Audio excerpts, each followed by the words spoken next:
farmers right in 2006 and 2016, it's a 10-year period. We've been working with smallholders in the three mandals of Anantapur district, that's Sikepalli, Ramagiri and Vradam. Let's take a look at what are the major crops that have been grown in the district from 2008 to 2013. This is data gathered from published data by the district administration. So you see that there has been a general decrease in the groundnut that's been grown in the district. But food crops, you take ragi, bajra, kora, cowpea, green gram, all those things, it's definitely come down. And cotton, castor, these cash crops are the ones that have increased quite a bit from cotton from 1611 hectares in 2008-2009 has gone to 27,643 hectares in the district by 2012-13. So food production has taken a back seat. Cash cropping, market economy is what is happening in the district right now. So, now let's look at what the actual ground situation is in Anantapur. You find that there's decreasing groundwater levels, but the number of borewells that are being dug is just increasing. So from food crops, the shift has been to non-food crops like castor, maize, cluster bean, cotton. And with government support and subsidies for drip irrigation and for poly houses, a lot of farmers who were going in for water-intensive crops, and increased use of chemicals, agrochemicals has also happened as a result of this kind of agriculture.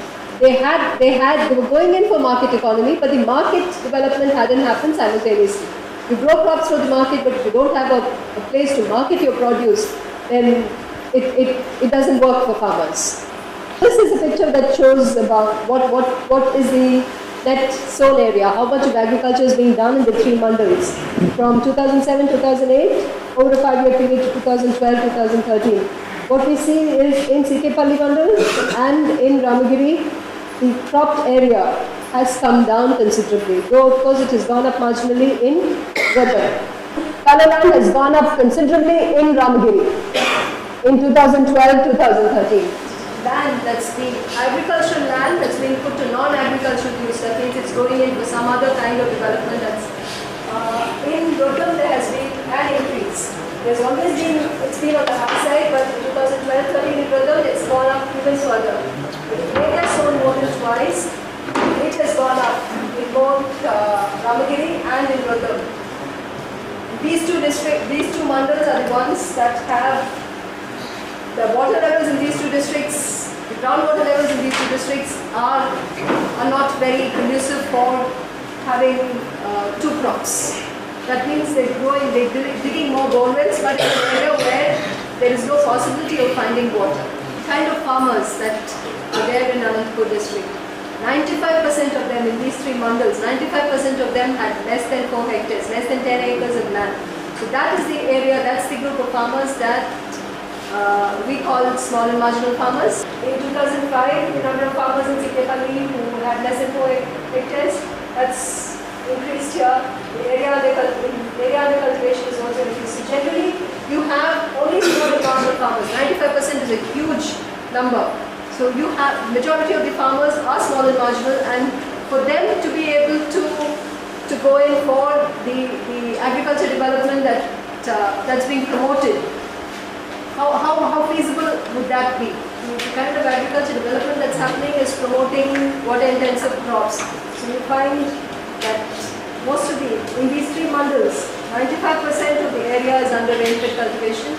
Only 5% of the total area is under irrigation. And when irrigation is not through tanks, but basically through borewells. So 95% of the irrigated area is through borewells. Since there's the promotion of water-intensive crops, what are farmers doing to be able to access the benefits that the government is providing through subsidies or whatever other schemes? Now, 1,187 farmers were surveyed, and during the period between 2012 and 14, 444 farmers had dug borewells in their areas. 1,254 borewells were dug during that period by farmers who are practicing organic farming, so that they will be able to access possibly some of the credit or the benefits that are being given to the farming community. And the total cost for that was 3.8 crores among just these 1,187 farmers. That's the amount of money that's been spent on borewells over a 2-year period. They didn't find water, so they had to dig more number of borewells. The lure of money or the lure of water to improve their agriculture has been there, continues to be there with farmers. So on an average, each of these 447 families have spent about 85,000 rupees on digging borewells. And the pity is, they're digging these borewells, a lot of them fail, only 31% success. Out of the 1,254 borewells that were dug, only 389 were successful. That means just 31% of success. The success rate for borewells was just 31%. But even those that were successful, the water levels can go down during the summer months. So the net effect is that you're spending a lot of money, but you're not getting the true value for the money that you spend. So within the 3 mandals, what has been the trend for grains, for pulses, for food crops, non-food crops, is what's being shown in this slide. You see that total grain crop has been coming down in all the 3, in 2 mandals, in Sikipalli and Ramagiri. But there's been an increase in Rodam, but that increase is not been for food crops, it's been for maize, which is being grown on contract farming, or it's being grown for fodder or for animal feed. So it doesn't go in as food crop for human consumption. Pulses, there has been an increase in all the 3 mandals. So that is a good thing.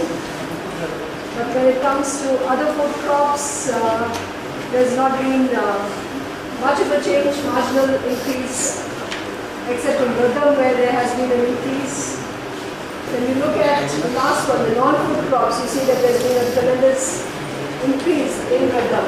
Again, there's cotton that's coming into Rodam, there's castor, a lot of castor that's being grown. So again, from food crops, it's going into cash crops. It's under this, in this background that Timbuktu Connective started its efforts at improving the agriculture in the district. So right now we have 1,632 farming families spread over 45 villages, cultivating about 9,000 acres organically, managing 9,000 acres organically. When we first started off, it was groundnut that was being cultivated. It would have been a very difficult task to have people shift completely from groundnut. So the initial phase of the program was concentrating on shifting away from chemicals. Grow groundnuts, but do it with sustainable methods. So the focus was on shifting farmers from chemical-intensive agriculture to organic farming. So they introduced concepts of sustainable agriculture, composting, green manuring, biomass production. So that was the focus during the first phase. They also brought in a participatory guarantee system, which is to show to prove the integrity of the organic production system. You had a participatory guarantee system of certification that was brought in. And by 2008, with farmers bringing in, cultivating groundnut organically, they also started to, they formed Dharani, which was a producer cooperative, farmer-owned producer cooperative, for marketing of their produce. The second phase was shift away from groundnut, introduce more diversity of crops, grow more pulses, grow more millets. So the focus from groundnut crops shifted to a diversity of crops. That was the focus during the second phase of the program. And conservation. So when they diversify, they're going to use locally adapted seed varieties. So you've gotten more women involved in the agriculture aspect, because women have an idea of, they're traditionally seed savers. So you got women to participate more in agriculture during the second phase of the program. And consolidation of Dharani. Dharani was earlier marketing the groundnut that was being produced. Now they also diversified into a multitude of crops. They started, when farmers started growing pulses and millets, Dharani started procuring from them and marketing those products. So diversity of products, the range of products also increased. And the sales also increased. More farmers growing, one centralized marketing entity was not sufficient. We needed to have village level, mandal level procurement and processing facilities. So that was the focus during the third phase of the program.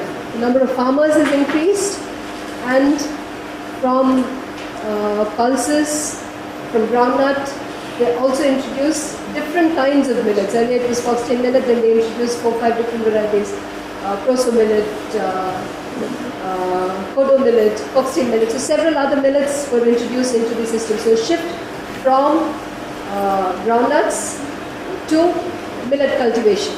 The farmers who were part of the first two phases, they had to convert their entire land holding, whatever land holding they had, they needed to convert it to organic management. That was another thing that happened during the third phase of the year. During the Kharif of 2015, the area under groundnuts is just 37%. The rest of it comes under food crops. 63% comes under food crops among the farmers. Here we see that groundnut cultivation in Sikri is really high even now, but cultivation of groundnuts has come down considerably in Ramgiri and in Rodam. Cultivation of millets and pulses has gone up in these two areas. There has been a shift from groundnut cultivation. There has been a move towards other crops, other food crops. Why is there a shift? We find that the cultivation cost, we looked at what's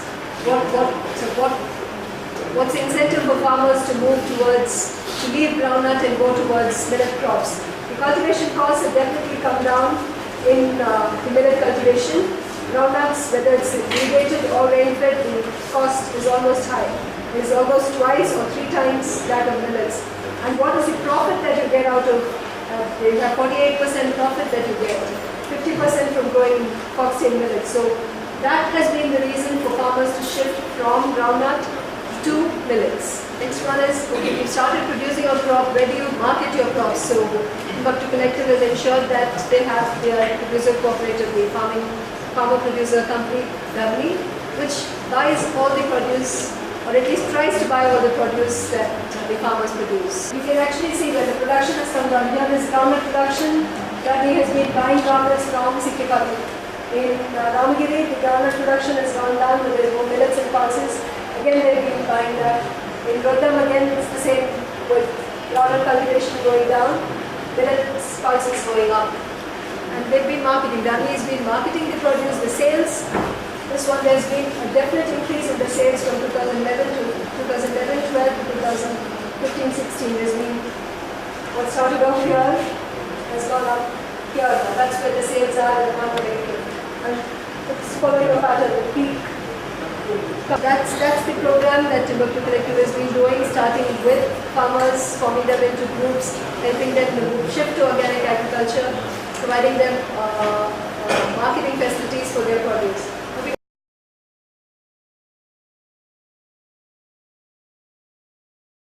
We also looked at mainstream farmers. We collected some data from mainstream farmers, and so what is it that they were cultivating? And you see that mainstream farmers, there's no food crop here. Very little. Red gram is one thing that's being done. The rest of it is all market oriented. There's nothing for food self-sufficiency among farming families. Groundnut continues to be the major crop that's cultivated by mainstream farmers. Vegetable cultivation has gone up among farmers, mainstream farmers. The other one that's going is mustard and maize. Maize, again, we're not sure if it's for human consumption. So basically, there is not much of food crops that mainstream farmers cultivate. It's the kind of profits that they get from mainstream agriculture.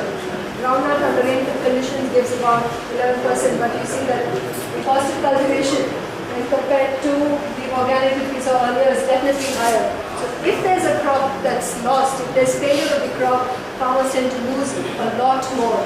As against kodo millet cultivation that organic farmers do, it's about half that. So the ability to withstand a crop loss is much higher because it's much lower. It's going up. The profit for cotton is high, but then we all know what the problems are associated with cultivating cotton in this region. Vegetable cultivation is another thing that's being promoted in this region, but then the profit margin that you get for vegetables is a mere 2%. So how how beneficial is it for these small marginal farmers in the region. We looked at what is the marketing experience of member farmers with Dharani, member farmers with the open market, and mainstream farmers with the open market. So we asked them, based on these parameters, the timing of purchase, the price that they get for their produce, the weights and measures when they sell their produce, whether it's correct, and the payments that are offered. Dharani farmers, out of the 42 farmers that we had, 99% of the farmers said they were happy with on all these parameters. When our member farmers started marketing in the open market, they found that they were unhappy. At least 80 to 85% of the farmers were unhappy on all four parameters. Mainstream farmers are unhappy.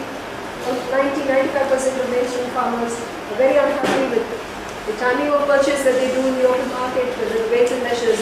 They're not able to get the exact weight that they have. The weights are very different when they weigh it and the marketer buys it, when the buyer takes it. The price offered is not competitive.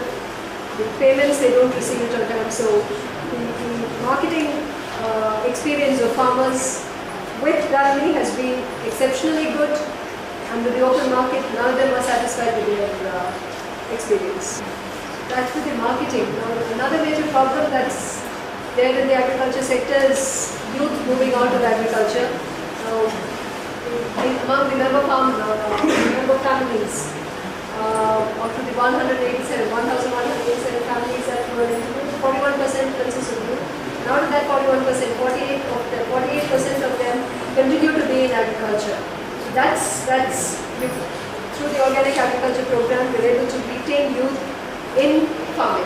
And it's not just people who are not literate or educated, it's people who have crossed, who have done up to 10th standard, 12th standard, graduation, post-graduation, who are remaining in agriculture. Now they've also brought in livestock into the organic agriculture program.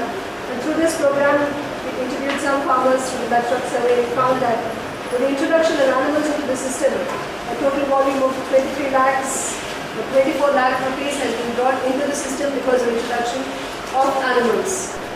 One of the major issues in agriculture is low productivity that's happening. It's non-profitable because the cost of cultivation has gone up. There's generally degradation of the ecosystem, agricultural ecosystem. People are moving out of agriculture. There's fewer opportunities for diversification, low market prices, and poor processing facilities. These are general issues that are there in agriculture. And each of these issues, there is a solution to each of these issues in the Timbuktu program. They're improving agricultural productivity from their agricultural systems. They're using organic inputs and being able to reduce the cost of cultivation by crop management, by sustainable agriculture practices. They're addressing ecosystem degradation. They're able to retain youth in agriculture, bringing in livestock. They're diversifying, and they're also creating employment opportunities through processing units that have come up.